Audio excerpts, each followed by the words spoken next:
Hi. Well, this is my first installment of chatting with Coach Teresa, and I want to first go over the topic of, from the point of view of a personal trainer or a coach, how to stay motivated in fitness. I have a lot of people who ask me online through social media, how do you stay motivated? How do you lose weight? How do you make fitness gains? How do you make strength gains? And willpower plays a huge part of it. Let me first share with you a little bit about myself. I'm a certified advanced personal trainer.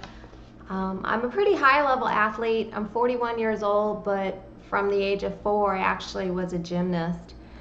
And I went through artistic gymnastics, through USA Gymnastics, TOPS testing, tested really incredibly high in that, was told to move over to the rhythmic gymnastics program, which USA Gymnastics was really just starting to get going here in America. And so I was a national program athlete with that, but it just never went anywhere. All the while growing up, though, I was privileged to be able to do some arts training with a ballet emphasis in public schools. So from elementary school up to high school, I did art, performing arts, which was just such a blast. I gained a perspective of art as a tool that world leaders used to inspire people with, to use as propaganda, to tell stories, and it was just understanding a little bit more about the world from the perspective of arts. I think really helped me out in a way that a normal education would not have. And I feel the same way with my gymnastics training. My mom and dad really blessed me with the opportunity to train, and besides being naturally pretty talented in gymnastics, I really enjoyed it. I had some pretty good coaches. They weren't the best, but I was able to deduce quite a lot about how to be a good athlete, and maybe my spiritual upbringing helped with that too.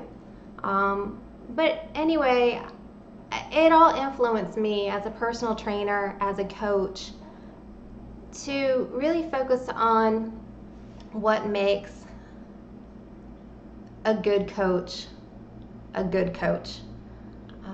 I like training and coaching people as a mentor, because the number one goal for self-improvement should always be to focus on celebrating life. You always want to celebrate life. It's not a competition. I mean, of course, there are those athletes or weekend warriors who use fitness as a tool to springboard into being an athlete, a professional athlete, and that's really awesome. But at the top levels, let's be honest with you, these incredible athletes, they're either just horrible, maniacal, egotistical SOBs, or they're the most humble, beautiful, inspirational people you will ever want to meet. They walk this earth, and that's really important in fitness. If you want to motivate yourself to keep growing in your fitness, I really believe it should influence your mental and your spiritual well-being. Top athletes, if you look through history, have always inspired others. Some people draw on athletes who are maniacal and egotistical and super strong and amazing, but they do it out of a spirit of competition that bears the fruit of jealousy and hatred and bullying. And I see that since I started coaching and training in 1987, every year it appears to me that athletics and coaching, it really is becoming a negative aspect of life, and it shouldn't. I want everyone to understand that fitness and competition should be a good thing, because the number one goal in life is to celebrate life. Stop competing, start celebrate life, because really the whole aspect of the Olympics or any Grand Prix is to bring people together, to unite them, to help them understand humanity is not pitiful. Humanity is awesome. Look at what people can do. Look at what people can overcome. They can strive to become a world-class athlete and inspire others. And that's really very important to understand, that when we compete and you become a top athlete, no matter what level or what sport or what fitness you're doing, it's to inspire others. It's to celebrate the joys of life. You're always going to change. You're always going to grow. Always. That is a given. It's completely normal. We all grow up. We all grow old. Our bodies are constantly changing. And why not enjoy that change? Go ahead and surround yourself with vibrant, happy people who are going to focus on keeping that fitness fun, who are going to focus on celebrating life and not competing with others. So, focus on your number one goal. If you want to improve your level of fitness physically, your number one goal is to focus on living, recreating, recreating your physical, your mental, your spiritual well-being. That's your number one goal. Okay, don't think about competition. Yeah, okay, maybe you're training for a marathon. Maybe, you are a Moto Grand Prix, MotoGP motorcycle rider. I love you, Rossi. And you are focusing on a goal of winning. That's fine and that's good, but you got to remember, it's baby steps to get to that level. So stop thinking of everything as a competition and start thinking of everything as a celebration. So you set these little teeny goals, and as you get stronger and better and more proficient in your level of fitness, those goals are going to get more daunting. But you don't go from nothing to focusing on a goal of dominating your sport. No. Your first goal is going to be baby steps, realistic little goals. And a good coach and a good trainer will always make sure that you realistically can focus on a goal and help you achieve that goal and climb higher and higher and higher in achieving those goals. Okay? It's about self-improvement. Yeah, I'm reading off my notes. Cool. And your self-improvement should be fun. It should be inspirational, not only to yourself, to your own soul, but to others. It's not a need. You don't wake up every morning going, I need to exercise. I need to count calories. I need to deadlift 180 pounds today. No, if you're waking up with that kind of a mindset or that kind of a spirit in your fitness goals,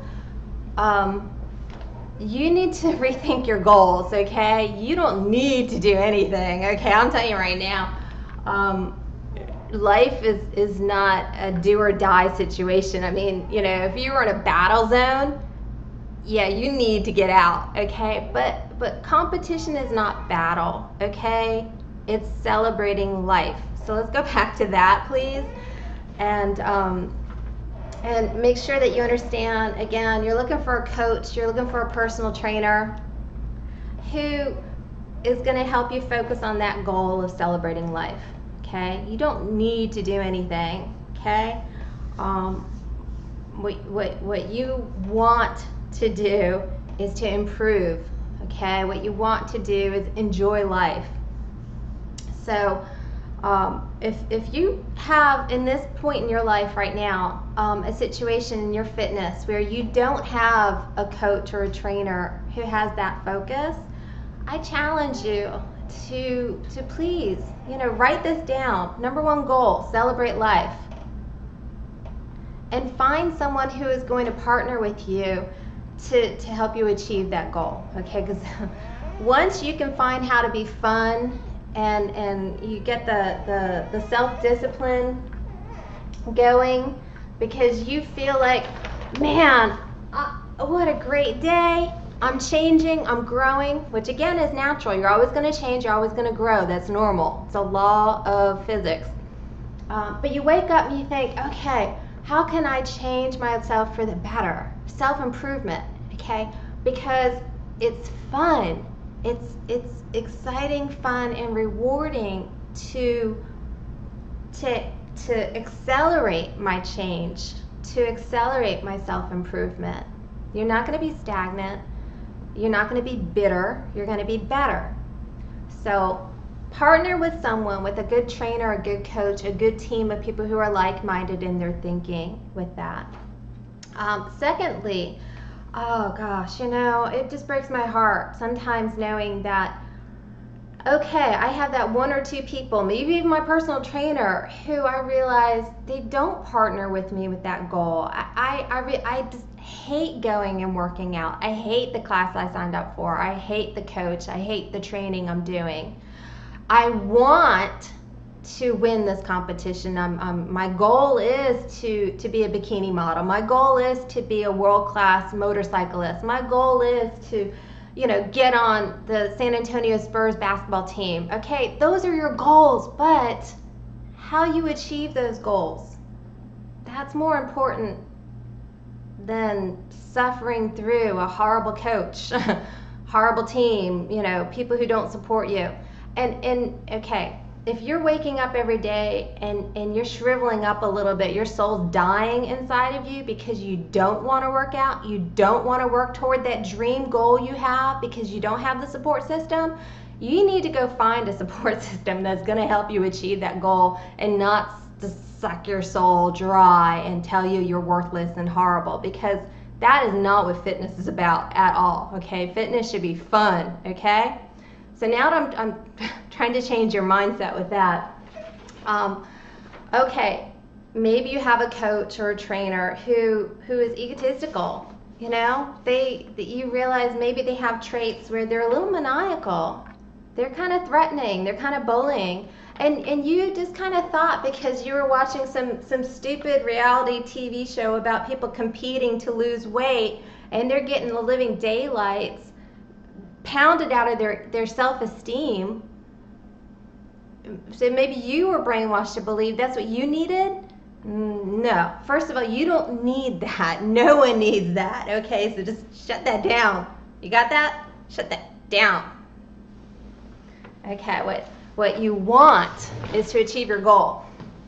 Okay? And so you need to go ahead and write this down, okay? You need to find people who are going to help boost you up. They're not going to be maniacal. They're not going to be a bully. They're not going to be selfish, thoughtless, uncaring.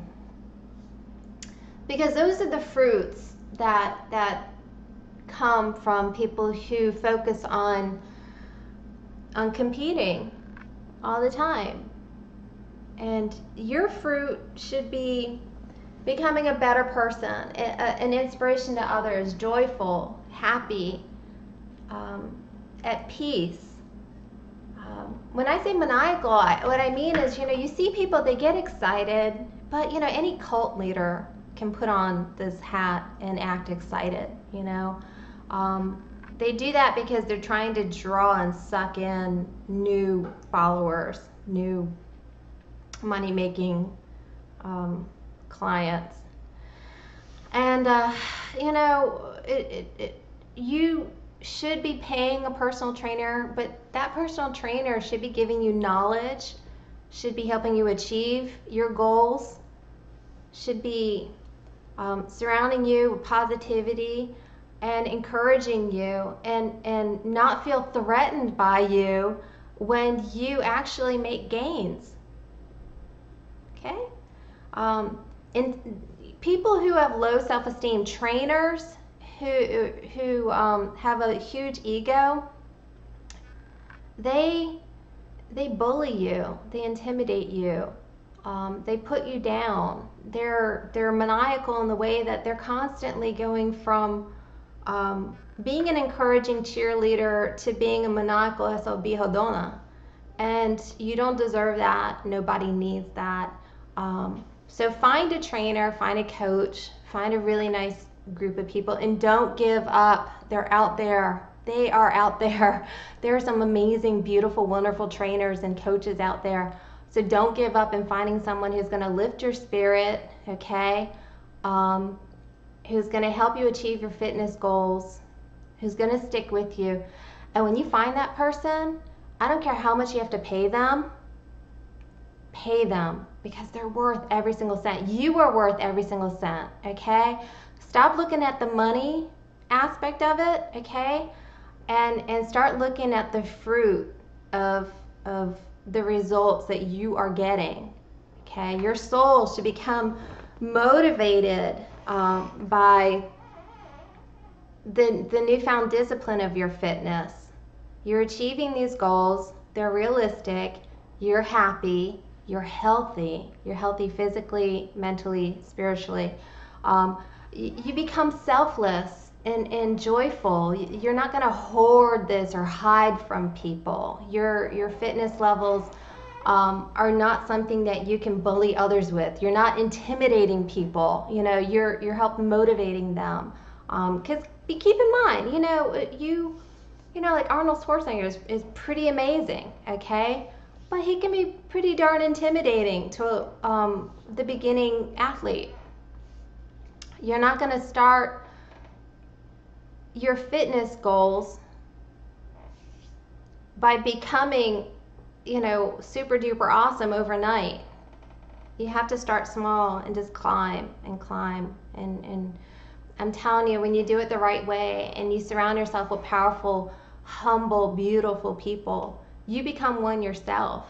And so I just want to share with you, be beautiful and grow healthy and happy. Don't let people put you down. Don't be a bully. Don't intimidate others. Find people that you can focus on who are inspirational, that celebrate life. Dwayne The Rock, he's pretty good, Arnold Schwarzenegger, he's pretty inspirational now, I'll be honest with you. He calls it like it is, but he's at a higher level of his athleticism and bodybuilding, coaching and promoting that most people can't relate to, okay? So make sure you can find someone you can relate to. It should be fun and inspirational. I just really hope that you understand that, and I wish all the best for you. If you have any questions, as a personal trainer, I'd be more than happy to share, a topic with you and discuss it. But if you want detailed knowledge of how do I train for a 5K or how do I train to gain strength and muscle mass, I have an information website that you can join. It's a one-time fee, and I also have a Facebook group page. The Facebook group page is kind of my own little way to be kind of inspirational. I'm not a social media guru. This is my first time actually reaching out and doing this stuff on YouTube, and I'm trying to push myself and get out of my comfort zone. I normally don't like to talk about myself, and I realize now in today's day and age, if I want to be a light and a mentor to others, I have to share. I have to share myself with you, and so I'm happy to do so. And I just thank you all for watching this. And again, leave a comment down here on the the bottom here, and we'll be in touch.